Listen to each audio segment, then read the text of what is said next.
غوث اعظم کی بھی کیا عجب شان ہے، غوث اعظم کی بھی کیا عجب شان ہے، غوث اعظم کی بھی کیا عجب شان ہے، غوث اعظم کی بھی کیا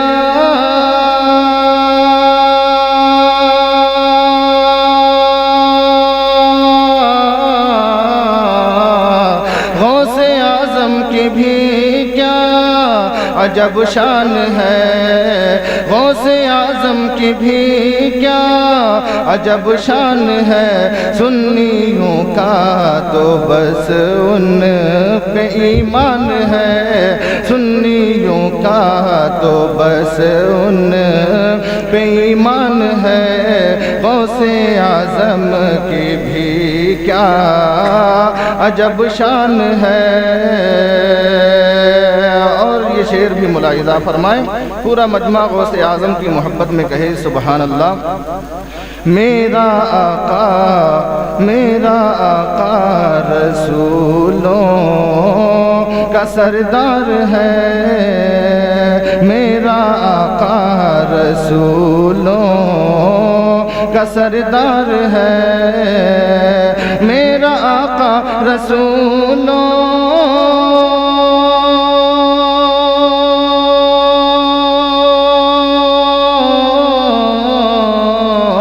میرا آقا رسولوں کا سردار ہے، میرا آقا رسولوں کا سردار ہے، غوث اعظم ولایت کا سلطان ہے، غوث اعظم ولایت کا سلطان ہے، غوث اعظم کی بھی کیا عجب شان ہے، سنیوں کا تو بس ان پہ ایمان ہے۔ اور یہ بہت ہی خوبصورت شعر آپ تمام حضرات کی سماعتوں کے حوالے کر رہا ہوں، ملاحظہ فرمائیں، پورا مجمع جھوم کر غوث اعظم کی محبت میں کہے سبحان اللہ۔ غوث اعظم کی جس پر نظر پڑ گئے، غوث اعظم کی جس پر نظر پڑ گئے، غوث اعظم کی جس پر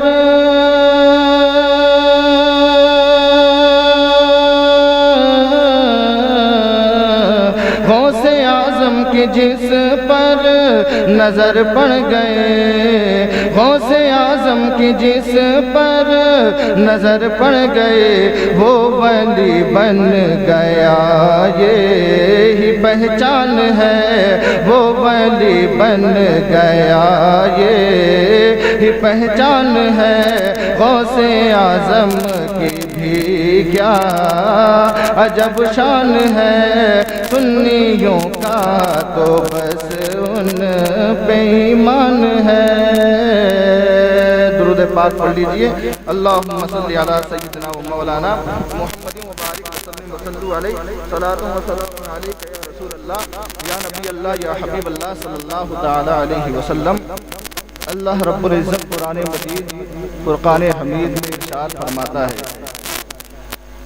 الا ان اولیاء اللہ لا خوف علیہم ولا هم یحزنون، خبردار بے شک اللہ تبارک و تعالیٰ کے ولیوں کو نہ کوئی خوف ہے اور نہ ہی وہ غمگین ہوں گے۔ الذین آمنوا وکانوا یتقون، اللہ تبارک و تعالیٰ کے یہ مقدس بندے ایمان والے اور تقوی پرہیزگاری والے ہیں۔ لہم البشریٰ فی الحیات الدنیا وفی الآخرہ، ان کے لیے خوشخبری ہے دنیا اور آخرت کی زندگی میں۔ لا تبدیل لکلمات اللہ،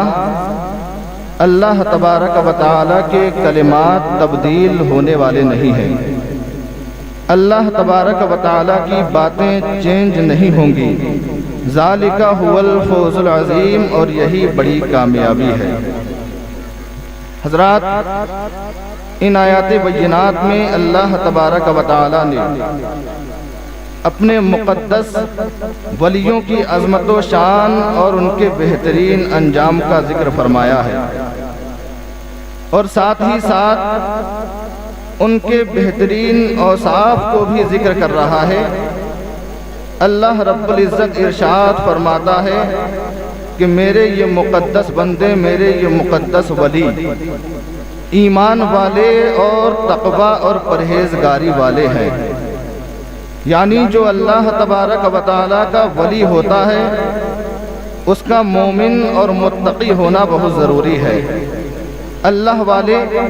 ایمان والے اور تقوی اور پرہیزگاری والے ہوتے ہیں۔ اولیاء کرام کو اللہ رب العزت کا قرب خاص حاصل ہوا کرتا ہے۔ اللہ تبارک و تعالیٰ کے ولی کی روح اور قلب ذکر الہی میں مستغرق، مشغول و مصروف ہوا کرتا ہے۔ اللہ رب العزت کے ولی کی روح اور قلب میں ذکر الہی کی روشنی ہوا کرتی ہے، اور ہمارے آقا و مولا حضور سرور کائنات فخر موجودات احمد مجتبی محمد مصطفیٰ صلی اللہ تعالی علیہ وسلم اولیاء کرام کی تعریف کرتے ہوئے حدیث پاک میں ارشاد فرماتے ہیں، الذین اذا رؤوا ذکر اللہ، یعنی اللہ تبارک و تعالی کا ولی وہ ہے جسے دیکھ کر اللہ تبارک و تعالی یاد آ جائے۔ اللہ رب العزت کا مقدس بندہ وہ ہے جسے دیکھ کر خدا کی یاد تازہ ہو جائے۔ اور پروردگار عالم اپنے مقدس ولیوں کی عظمت و شان بیان کرتے ہوئے قرآن مجید میں ارشاد فرماتا ہے، الذین یبیتون لربہم سجدا وقیاما، اللہ تبارک و تعالیٰ کے مقدس بندے وہ ہیں جو اپنی راتوں کو اپنے رب کے لیے سجدے کرتے ہوئے اور قیام کرتے ہوئے گزارتے ہیں۔ آگے اللہ رب العزت قرآن مجید میں ارشاد فرماتا ہے، الذین یذکرون اللہ قیاما وقعودا وعلی جنوبہم، اللہ رب العزت کے مقدس بندے وہ ہیں جو اللہ تبارک و تعالیٰ کا ذکر کرتے ہیں کھڑے کھڑے، بیٹھے بیٹھے اور اپنی کروٹوں پر لیٹے ہوئے۔ حضرات محترم، ان آیات بینات میں اللہ تبارک و تعالیٰ نے اپنے محبوب اور مقدس بندوں کی عظمت و شان اور ان کے مقام و مرتبے کو ذکر فرما رہا ہے۔ اللہ تبارک و تعالیٰ کے مقدس بندے صرف اور صرف اللہ تبارک و تعالیٰ کا خوف کرتے ہیں، اللہ رب العزت سے ڈرتے ہیں، وہ اللہ تبارک و تعالیٰ کے سوا کسی اور سے نہیں ڈرتے۔ الا ان اولیاء اللہ لا خوف علیہم ولا هم يحزنون، خبردار بے شک اللہ تبارک و تعالیٰ کے ولیوں کو نہ کوئی خوف ہے اور نہ ہی وہ غمگین ہوں گے۔ اور حدیث پاک میں آتا ہے، حضور سرور کائنات فخر موجودات احمد مجتبی محمد مصطفیٰ صلی اللہ تعالی علیہ وسلم ارشاد فرماتے ہیں، جو اللہ تبارک و تعالیٰ سے ڈرتا ہے ساری کائنات کی تمام چیزیں اس سے ڈرا کرتی ہیں، اور جو اللہ تبارک و تعالیٰ سے نہیں ڈرتا کائنات کی تمام چیزیں اسے ڈرایا کرتی ہیں۔ کسی شاعر نے اولیاء کرام کی عظمت و شان بیان کرتے ہوئے کیا ہی خوب کہا ہے، کیا بتاؤں کیا ہے رتبہ اولیاء اللہ کا، کیا بتاؤں کیا ہے رتبہ اولیاء اللہ کا، ہے فرشتوں میں بھی چرچا اولیاء اللہ کا،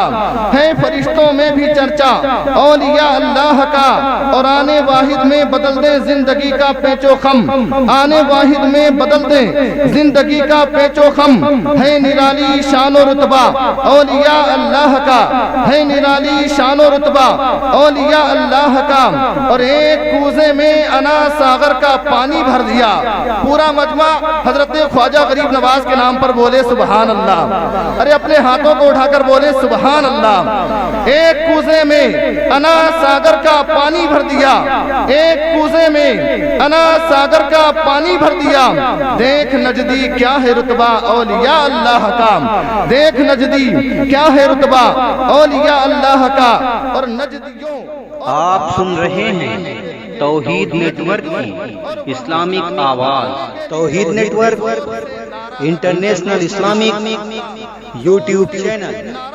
اولیاء اللہ کا حضرات محترم، اللہ تبارک و تعالیٰ کے مقدس ولیوں کی عظمت و شان کو کون بیان کر سکتا ہے؟ اللہ تبارک و تعالیٰ کے مقدس ولیوں سے محبت کرنے والوں، اولیاء کرام سے عقیدت رکھنے والوں، اولیاء کرام کے جلسوں کو سجانے والوں، اولیاء کرام کے جلسوں میں آنے والوں، اولیاء کرام کو یہ مقام و مرتبہ ایسے ہی نہیں مل جاتا ہے، بلکہ جب کوئی بندہ مومن یہ چاہتا ہے کہ میں اللہ تبارک و تعالیٰ کا قریبی بن جاؤں، جب کوئی بندہ مومن یہ چاہتا ہے کہ میں اللہ کا پیارا بن جاؤں، جب کوئی بندہ مومن یہ چاہتا ہے کہ میں اللہ کا نزدیکی بن جاؤں، جب کوئی بندہ مومن یہ چاہتا ہے کہ میں اللہ کا مقرب بن جاؤں، تو سب سے پہلے وہ اپنے دل کو سنوارنے کی کوشش کرتا ہے، وہ اپنے سینے کو چمکانے کی کوشش کرتا ہے، وہ اپنی ہر سانس میں خوبیاں پیدا کرنے کی کوشش کرتا ہے۔ جانتے ہو وہ اپنے دل کو سنوارنے کی کوشش کیوں کرتا ہے؟ وہ اپنے سینے کو چمکانے کی کوشش کیوں کرتا ہے؟ وہ اپنی ہر سانس میں خوبیاں پیدا کرنے کی کوشش کیوں کرتا ہے؟ اس لیے وہ اپنے دل کو سنوارنے کی کوشش کرتا ہے تاکہ اس کا یہ دل انوار الہی سے منور و مجلہ ہو جائے۔ اس لیے وہ اپنے سینے کو چمکانے کی کوشش کرتا ہے تاکہ اس کا یہ سینہ عشق الہی کا گنجینہ بن جائے۔ اس لیے وہ اپنی ہر سانس میں خوبیاں پیدا کرنے کی کوشش کرتا ہے تاکہ اس کی ہر سانس میں اللہ تبارک و تعالیٰ کا عشق موجزن ہو جائے۔ اور جب دل سمر جاتا ہے، جب سینہ چمک جاتا ہے، جب ہر سانس میں خوبیاں پیدا ہو جاتی ہیں، تو اللہ تبارک و تعالیٰ کی طرف سے، وہ قدرت کاملہ کی طرف سے یہ اشارہ ہونے لگتا ہے کہ اے میرے بندے، تجھے اس مقام کو حاصل کرنے کے لیے، اس مرتبے پر فائز ہونے کے لیے، اس بلندی کو پانے کے لیے صرف دل کو سنوارنے سے کام نہیں چلے گا، صرف سینے کو چمکانے سے کام نہیں چلے گا، صرف اپنی ہر سانس میں خوبیاں پیدا کرنے سے کام نہیں چلے گا۔ اگر تو چاہتا ہے کہ تجھے اللہ تبارک و تعالیٰ کا قرب حاصل ہو جائے، اگر تو چاہتا ہے کہ اللہ تبارک و تعالیٰ کی نزدیکی تجھے حاصل ہو جائے، تو تجھے اپنے وجود کو عشق الہی کی بھٹی میں جھونکنا پڑے گا، اپنے وجود کو عشق رسول کی بھٹی میں جلانا پڑے گا۔ اگر تو ایسا کرے گا تو تیرا دل بھی سنور جائے گا، تیرا سینہ بھی چمک جائے گا، تیری ہر سانس میں خوبیاں بھی پیدا ہو جائیں گی، تیری آنکھوں کی سماعت بھی، تیری آنکھوں کی بصارت بھی تیز ہو جائے گی، تیری کانوں کی قوت سماعت بھی تیز ہو جائے گی، اور تیرے پورے جسم میں طاقت و قوت پیدا ہو جائے گی۔ پھر زبان تیری ہوگی، بولنا اللہ کا ہوگا، آنکھیں تیری ہوں گی مگر دیکھنا اللہ کا ہوگا، ہاتھ تیرے ہوں گے پکڑنا اللہ کا ہوگا، پاؤں تیرے ہوں گے چلنا اللہ کا ہوگا، زبان تیری ہوگی اور کلام اللہ کا ہوگا۔ اسی لیے تو کسی شاعر نے کیا ہی خوب کہا ہے، ولی اللہ بے شک مظہر شان الہی ہے، ولی اللہ بے شک مظہر شان الہی ہے، جو ان کے منہ سے نکلے عین فرمان الہی ہے، جو ان کے منہ سے نکلے عین فرمان الہی ہے۔ حضرات محترم، ہم اور آپ حضور غوث اعظم رضی اللہ تعالیٰ عنہ کی محفل پاک میں بیٹھے ہوئے ہیں، اور غوث اعظم کی عظمت و شان ملاحظہ فرمائیے۔ انشاءاللہ تعالیٰ آپ تمامی حضرات کا ایمان تازہ ہو جائے گا۔ حضرات محترم، اللہ تبارک و تعالیٰ نے اولیاء کاملین کو انبیاء و مرسلین کا نائب و مظہر بنا کر بھیجا ہے، اور انبیاء و مرسلین کو اپنا نائب و مظہر بنا کر بھیجا ہے۔ چنانچہ خود غوث اعظم رضی اللہ تعالیٰ عنہ بیان فرماتے ہیں، الولایت ذل النبوت والنبوت ذل الالوہیت، ولایت مرتبہ نبوت ہے، ولایت مرتبہ نبوت ہے، اور نبوت مرتبہ الوہیت ہے۔ یعنی اللہ تبارک و تعالیٰ کے جتنے بھی اولیاء کاملین ہوتے ہیں وہ انبیاء و مرسلین کے نائبین و مظہر ہوا کرتے ہیں، اور جو لوگ اور اللہ تبارک و تعالیٰ کے جتنے بھی انبیاء و مرسلین ہوتے ہیں وہ اللہ تبارک و تعالیٰ کے نائب و مظہر اور خلیفہ ہوا کرتے ہیں۔ غوث اعظم آگے ارشاد فرماتے ہیں، وَكُلُّ وَلِيٍّ لَهُ قَدَمٌ وَإِنِّي عَلَى قَدَمِ النَّبِيِّ بَدْرِ الْكَمَالِ، ہر ولی کسی نہ کسی نبی کے نقش قدم پر پر ہوتا ہے۔ ہر ولی کسی نہ کسی کا نائب و مظہر ہوا کرتا ہے، چنانچہ کوئی نائب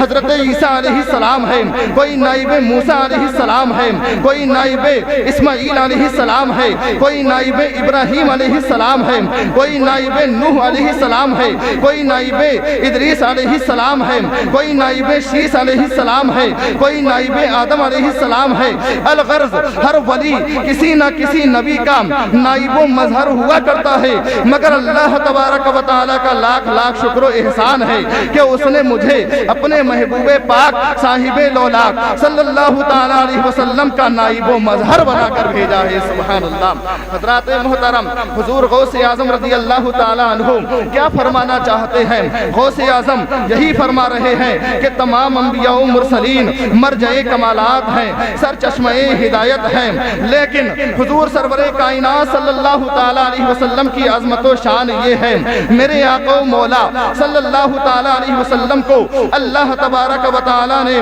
جتنے بھی انبیاء و مرسلین کو جو کمالات اور جو معجزات عطا فرمائے، اللہ تبارک و تعالیٰ نے اپنے محبوب صلی اللہ تعالیٰ علیہ وسلم کو وہ تمام کے تمام عطا فرما دیے، بلکہ ان سے کہیں زیادہ عطا فرما دیے۔ حضور غوث اعظم رضی اللہ تعالیٰ عنہ یہی بتانا چاہتے ہیں کہ جس طرح ہمارے آقا و مولا تمام انبیاء و مرسلین کے سردار ہیں، اسی طرح میں غوث اعظم تمام اولیاء کاملین کا سردار ہوں۔ حضرات محترم، اب ہمیں ماننا پڑے گا کہ جو ولی نائب عیسیٰ علیہ السلام ہیں وہ یقیناً با کمال ہیں، جو ولی نائب موسیٰ علیہ السلام ہیں وہ یقیناً با کمال ہیں، جو ولی نائب اسماعیل علیہ السلام ہیں وہ یقیناً با کمال ہیں، جو ولی نائب ابراہیم علیہ السلام ہیں وہ یقیناً با کمال ہیں، جو ولی نائب نوح علیہ السلام ہیں وہ یقیناً با کمال ہیں، جو ولی نائب شیس علیہ السلام ہیں وہ یقیناً با کمال ہیں، جو ولی نائب آدم علیہ السلام ہیں وہ یقیناً با کمال ہیں، مگر غوث اعظم رضی اللہ تعالیٰ عنہ کی عظمت و شان یہ ہے کہ اللہ تبارک و تعالیٰ نے حضور غوث اعظم رضی اللہ تعالیٰ عنہ کو اپنے محبوب صلی اللہ تعالیٰ علیہ وسلم کا نائب و مظہر بنا کر بھیجا ہے۔ اور جب نبی پاک صلی اللہ تعالیٰ علیہ وسلم تمام انبیاء و مرسلین کے سردار ہیں تو غوث اعظم تمام اولیاء کاملین کے سردار ہیں۔ حضرت علامہ و مولانا عارف رومی رحمت اللہ تعالیٰ علیہ کیا ہی خوب فرماتے ہیں کہ غوث اعظم درمیان اولیاء، غوث اعظم درمیان اولیاء چوں محمد درمیان انبیاء، یعنی غوث اعظم اولیاء کرام کے درمیان میں ایسے ہیں جیسے کہ ہمارے آقا و مولا صلی اللہ تعالیٰ علیہ وسلم تمام انبیاء و مرسلین کے درمیان میں ہیں۔ اسی لیے تو کسی شاعر نے کیا ہی خوب کہا ہے، میرے آقا رسولوں کے سردار ہیں، میرے آقا رسولوں کے سردار ہیں، غوث اعظم ولایت کا سلطان ہے، غوث اعظم ولایت کا سلطان ہے، غوث اعظم محمد کا محبوب ہے، غوث اعظم زمانے کا سلطان ہے، غوث اعظم کی ہر جا مچی دھوم ہے، غوث اعظم کا گھر گھر میں فیضان ہے۔ اللہ رب العزت کی بارگاہ عالیہ میں دعا ہے ہم تمامی مسلمانوں کو حضور غوث اعظم رضی اللہ تعالیٰ عنہ سے عقیدت و محبت رکھنے کی توفیق عطا فرمائے، آمین ثم آمین۔ السلام علیکم ورحمۃ اللہ وبرکاتہ۔ ماشاء